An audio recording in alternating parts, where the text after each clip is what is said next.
And here we are, finally, at quite a milestone for this channel. Like, I'm technically still covering Steven Universe, and I did technically finish that show when it finished airing. But Steven Universe is the property that caused this channel to become a thing in the first place. Teen Titans is the first property that I chose after that, with input from you guys, to cover on my own.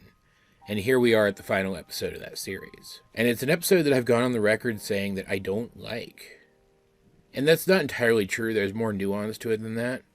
But even after rewatching it a couple more times for this review to really decide what I want to say about it, that remains true, unfortunately. Like, I won't go so far as to say that there's nothing about this episode that I like, right? I do think that on the surface, the Titans returning to their city and discovering that it's changing, that some of the establishments that they knew have started to disappear, I think that works, because it shows that, for better or for worse, this world that they keep saving is going to keep moving forward and progressing. And since this is the series finale, it does work, technically, as a reminder that even though the show is ending, new things will come along to take its place. So that's fine. And there's the whole plot in this of the fight between four of the Titans, really, and the white monster thing. What do fans call it? The periodic table of mayhem, I think. That was pretty cool. Those scenes were pretty exciting. A little repetitive, but pretty exciting. Pretty sure they were just there to fill time. But they were, fine. But the stuff with Beast Boy and Terra, I just don't think works as a series finale. I think if they had stuck this episode in the middle of this season with some changes, I would have actually liked it a lot. Like, my main problem with this episode is just that because this is the series finale, it feels like everything that they're saying with the Terra stuff is meant to be taken as absolutely final, where I feel like the Terra stuff in this episode would have felt more satisfying if it had been kind of left up in the air in the end. Like, I get that that's not what the character wanted, but at the same time, I would argue that it actually is. Briefly going over the plot of this one, though, so that I can talk about that, because it's going to drive me crazy if I don't talk about that very, very soon. The Titans return to their hometown, was it called Jump City, I think, after having saved the world, and discover that some things have started to change. In the process of that, though, while they're kind of contemplating that, a creature bursts out, doesn't really burst out, it emerges from a brick wall. It's, I used to call it the Ben 10 creature, because it's reminiscent of some of the stuff that you saw in Ben 10 Alien Force. It looks like one of the hybrid monsters a little bit, and it has basically the same power set that Kevin Levin had in that series. We just see solid and liquid materials, so I'm going to assume just solid and liquid materials that it touches, it can absorb the properties of, and it even seems to be able to merge into them and maybe even absorb more of them to become stronger. And because of this, it's highly versatile, and it's also pretty strong on its own, so the Titans do have some trouble with it throughout the episode. But this is the thing that keeps the other four Titans distracted while Beast Boy is doing his thing. And in my version of the episode, which I will talk about briefly, we wouldn't have technically needed this. At least not to this scale. And so while this Ben 10 monster thing is fine, it's a cool creature to end the series out on, and does feel a little more futuristic than some of the monsters they fought in the past. I'm really stumbling over my words today, I apologize. And therefore symbolizes this move into the nebulous future of this world. I feel like if they had done things the way I'm going to propose in a minute, they could have maybe worked in some more actual comic references, which I think would have been better. But anyway, during this first fight with the creature, Beast Boy sees Terra in a schoolgirl uniform with some other civilians watching the fight happen. He even ducks out on pursuing the creature to go try and confirm that it was her, returning to the cave where her statue was placed and discovering it to be gone, with some dialogue in the scene implying that he used to come here a lot to see her, but hasn't for a while.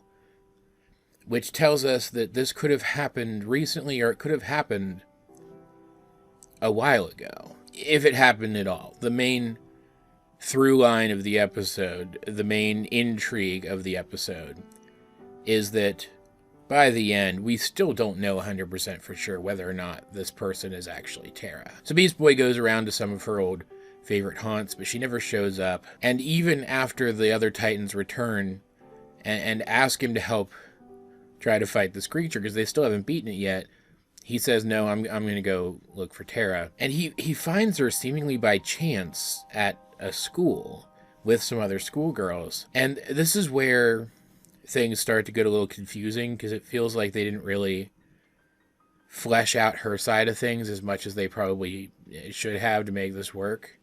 But it does help with that nebulous feel, so I think it's okay. But he calls her name. He calls her name Terra through a fence. And even though later in the episode she insists... Well, she doesn't insist. It feels like she's being insistent that that's not her name, but really she just asks, why do you keep calling me that? She never said it's not her name now. And I think it still is, honestly. Just probably not spelled the same way. Because her friends don't think it's weird that she's called that, and she does technically respond to it. I will say, though, even though we know that Beast Boy is a good guy and wouldn't hurt her, and that he's here to try to help her, in fact, kudos to her friends for seeing a weird superpowered green guy who is very publicly a really powerful dude in the city, seemingly harassing their friend and standing up to him like that. That was really cool of them. Liked that a lot. Because he is a little pushier than he probably should have been. It does come across as a little creepy and desperate. But she does agree to go with him. And he takes her to the pizza place they used to go to, where she says that she doesn't like the kind of pizza that she used to like. But she still sits there and talks to him and laughs at his jokes. And it feels like she came along with him to do the thing with the pizza, to convince him that she's not the person he thinks she is, but that she wanted to spend time with him, so she waited and just let herself experience him for a while. And then later, when he convinces her to let him take her back to the Titan's Tower for a while, she can't help but pick up important items in her room.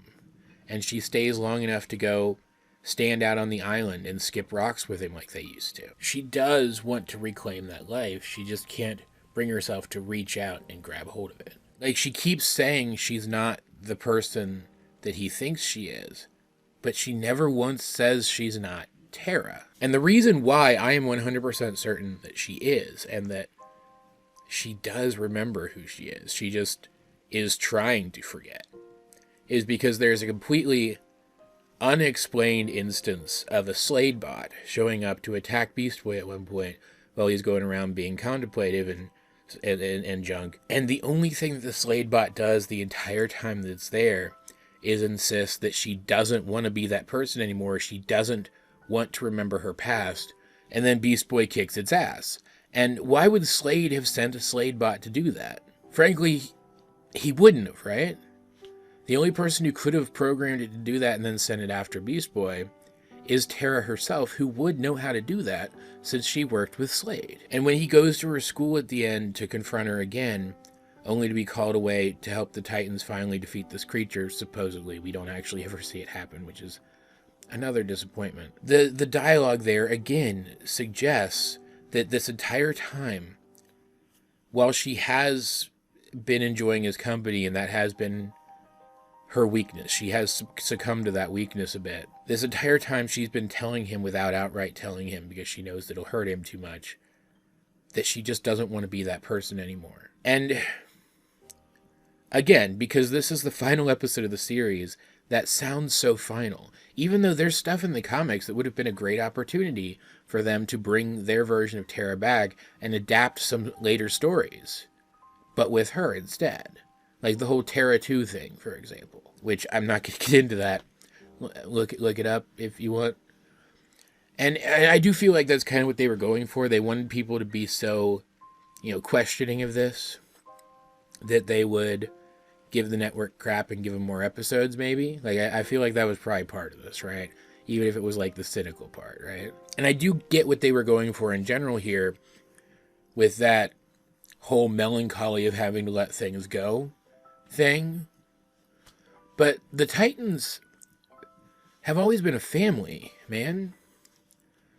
And it bugs me that this version of Terra, who the other Titans are willing to forgive for what happened, clearly, because they talk about how they all tried to free her from the stone. I find it kind of cynical and anti-Titans that supposedly the best thing for her is to just bugger off and start over again. Because, like I mentioned earlier, we don't know how long ago she would have been freed from the statue, but it could have been a while.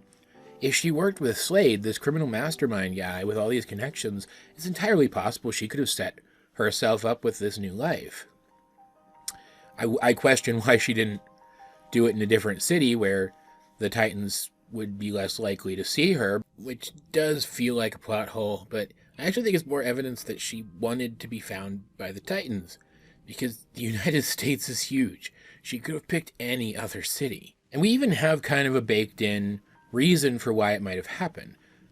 Back when the whole Trigon thing was happening and everybody on Earth was turned to stone, maybe the undoing of that undid her turning to stone too. It's possible, right? Like, it's the only thing I can think of that could possibly have done that, unless, like, I can't remember which one of them, but one of them suggests at one point that maybe it just wore off. Unless that's what happened. But either way, I do think this is Terra, and I do think that she knows that she's Terra. In fact, I still think Terra is her name at this point. And at its bare bones, I don't hate this. I mentioned that earlier. I don't hate this as an episode. I just would have put it midway through this season, and I would have had it take place in a different American city, while Beast Boy and one other Titan were there, trying to recruit someone to the Titans, to their extended Titans. Like, there's even a scene at the end of this episode where Beast Boy tries to hand Terra a Titan's communicator in case she ever needs them, and she rejects it. That fits in perfectly with that being his purpose in coming here. Not specifically for her, but just for somebody.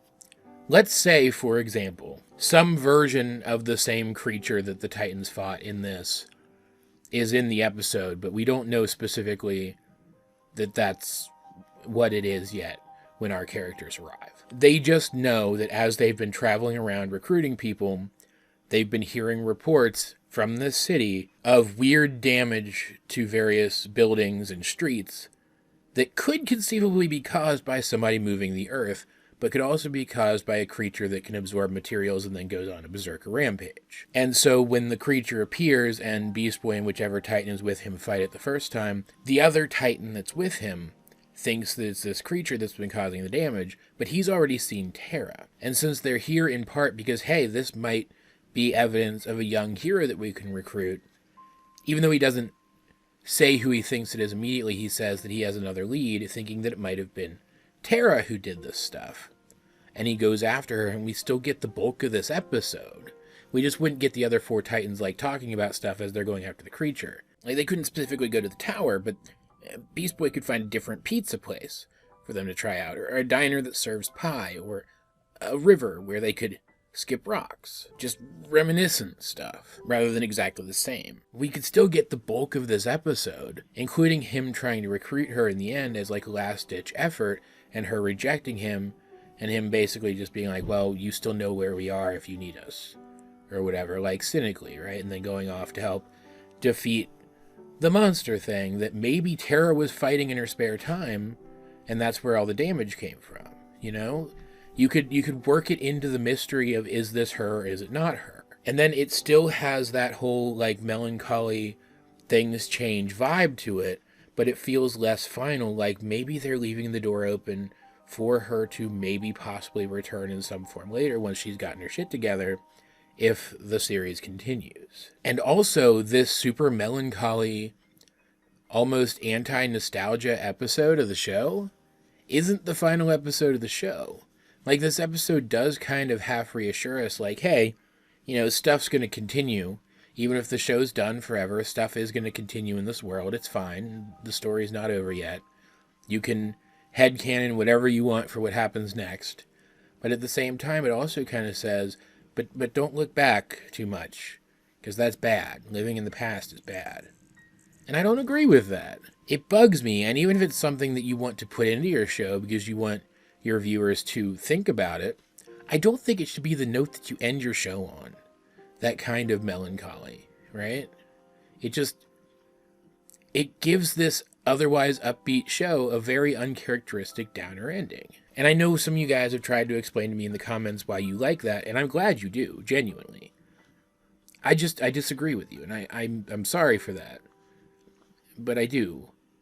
And I'm never really going to change my mind at this point, I don't think. Like again, I'm super happy that you like it. I'm super happy that you get more out of this episode than I do. I'm just not that person. At the end of the day, though, at its barest bones, I don't actually think this is a bad episode. I just don't think it works where they put it or how they used it. And that's what makes it a disappointing finale to me. I also don't like how much, looking back on it from an adult perspective, it feels kind of like Beast Boy is Terra's ex, who she ran away from, and he's found her by chance, and now he's trying to pressure her into getting back with him.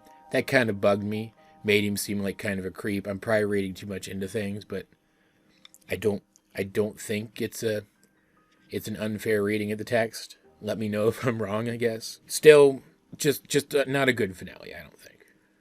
An okay episode, but not a good finale. Though, I will say, and I feel obliged to do this because this is the last review of the series. Like, I have the movie left, but this is the last review of the series, right? Still, this is a good show. This is a really good show, and it holds up super well. There are definitely episodes that I feel are low points, but the highs are super high. The arcs are all really solid for what we get of them. Even this last one was the best we could have expected, considering the circumstances of its creation.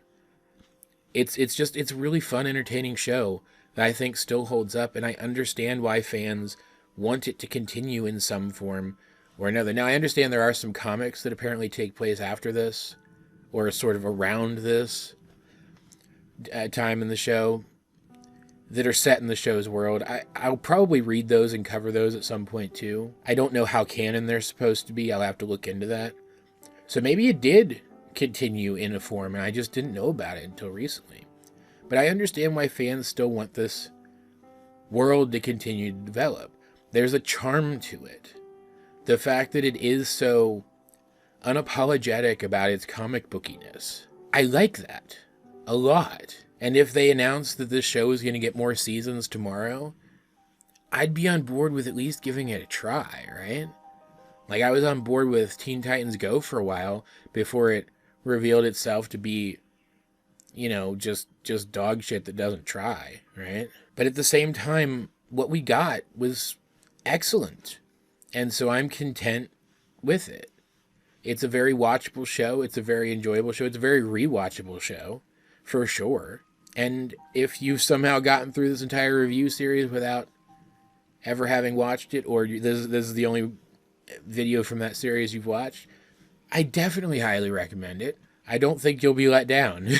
As per usual, though, guys, what do you think of this episode of Teen Titans and of the series as a whole? Let's talk about the whole thing, if we get the chance as well, in the comments section down below. And while you're down there, you might as well like the video, share it with anyone else you think would enjoy my content, subscribe if you haven't. You can also check out links to my various social medias, as well as many ways you can help out the channel. Still stumbling over my words, dear God. Those will be in the video description, but either way, this has been AJ22, and I will talk to you guys later.